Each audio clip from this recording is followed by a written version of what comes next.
Hey, what's up? Welcome back to the channel.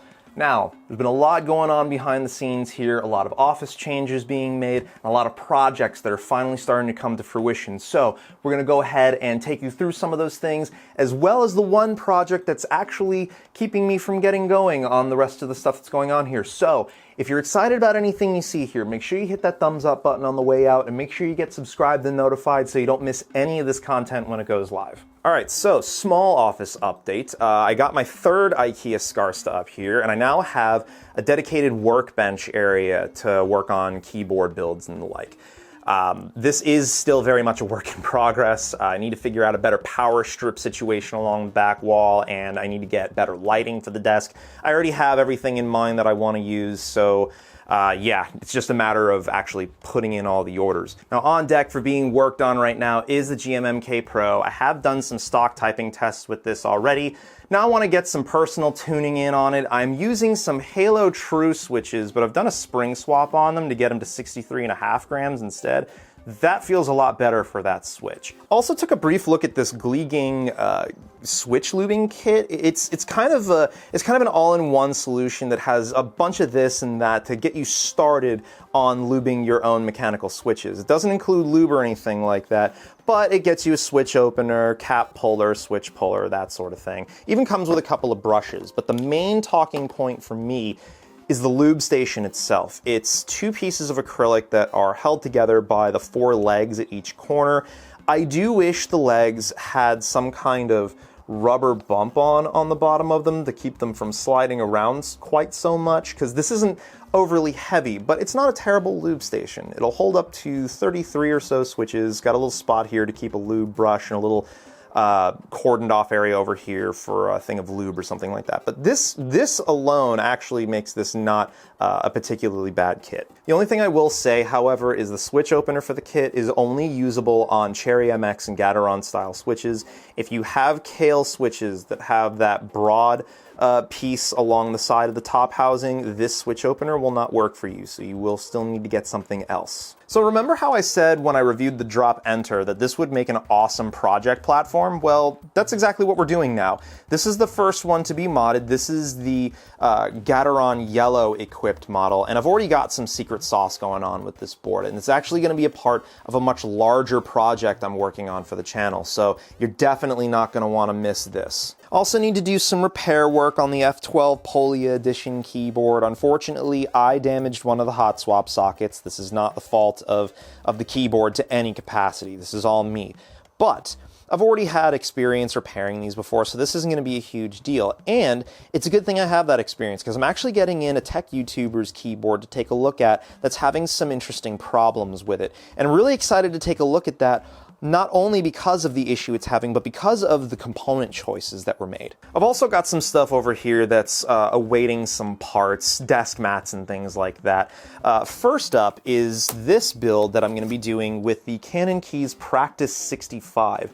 This is a keyboard that's designed for someone that's not really accustomed to soldering their own switches just yet, so they made the process as simple as possible. All the SMDs are already mounted on the PCB, and the case itself is literally just 2 pieces of FR4 sandwiched together. It's pretty great. And these parts will be going into my purple Key Company Portico that I'm waiting on. Hopefully I'll get this shipped out to me at the end of this month. We've gone with Everglide Crystal Violet switches, with 5 of them having been spring swapped. And that's not by choice, that's actually a necessity with these, and we'll go over that in the content piece for this. We're also using PG-PBT geometry, that's a mouthful, for the cap set, and we got this custom cable made by Swift Cables. They did a really good job on this, I gotta say. I mean, look at that. That's clean. But before I can get going with any more of this, I would like to get going with this. This is the Manic Mrs. new computer. We got this from Cyberpower PC. It's outfitted with a Ryzen 5 5600X, 16 gigs of DDR4 at 3600 megahertz. We have an MSI RTX 3060 Ti Ventus GPU and a 120 AIO. That's just something they throw into all their computers. And a Corsair RM650 power supply. Now, to start with, this isn't actually the case we ordered. What we ordered was the Metallic Gear Neo Mini V2. What we got was the Neo Mini G with the regular front panel on it that has the Cyberpower logo. We did not select the vertical GPU orientation for this case, yet there it is. This also should have had a tempered glass front panel, at least if we're going by the layout that's present here and what's present on the Metallic Gear website. Now, aesthetics aside, the case is functionally otherwise fine. The more glaring issue is some of this thermal paste that's present throughout the interior and exterior of the case. I mean, even the power supply cables over here had a bit of thermal paste on them. So I'm going to go through and clean that up. But before I can get to any of that, I have to take care of the cable management back here. Now, I have never built in a Metallic Gear Neo Mini, so I really don't know exactly how challenging it is to do, but a side panel bulging like this for a pre-built system is not something that I would consider acceptable. It's not the end of the world, but that's not great. If you're a system integrator and you have a standardized chassis configuration for your small form factor builds like you have here, there should be a more streamlined process to get good cable management going. But again, we're going to try and tackle this ourselves and see if maybe I'm a little off base with that. So I'm going to get going on that and I'll show you all some before and after footage. And cable management's done to the best of my ability. This took much longer than I would have liked it to, but the main thing I've gotten out of this whole thing is I feel like Cyberpower should maybe consider a different ITX chassis for their pre-built systems. Just slapping cables back here and calling it a day has created a permanent bulge in the side panel. So even when I do put this back on, I can feel that it's closing more or less correctly, but there's still a bit of a bulge there. Now, some of that is from the pre-existing cable management, but some of the rest of it comes from the fact that there just really isn't a ton of room to manage cables back here. So you end up with some really awkward cable management choices, like the SATA connector for powering the front panel underglow. I basically wound up shoving all of the cables through this opening and hiding them behind the riser cable that sits inside the case. Now, you can't see them and everything's bundled up together and everything's good to go there otherwise, but what I noticed when setting all of that up was that the stock SATA cable that they had pre-installed had some pretty serious damage to it. And this actually got me looking through the rest of the chassis for any other issues that came up. And what you'll be seeing on the screen are some of the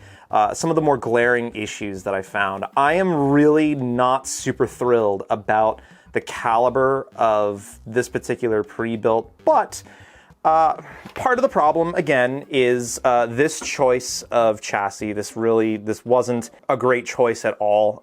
This doesn't lend itself well to fast system builds. The other issue, however, is all of this sort of makes me feel like the tech that worked on this was incredibly rushed. I don't know if that's on the tech or if it's on Cyberpower or whatever the case may be, but I would rather have had this build take another week to get to the Manic Misses, for it to be done right, than for it to be rushed out the second the parts come into stock. That's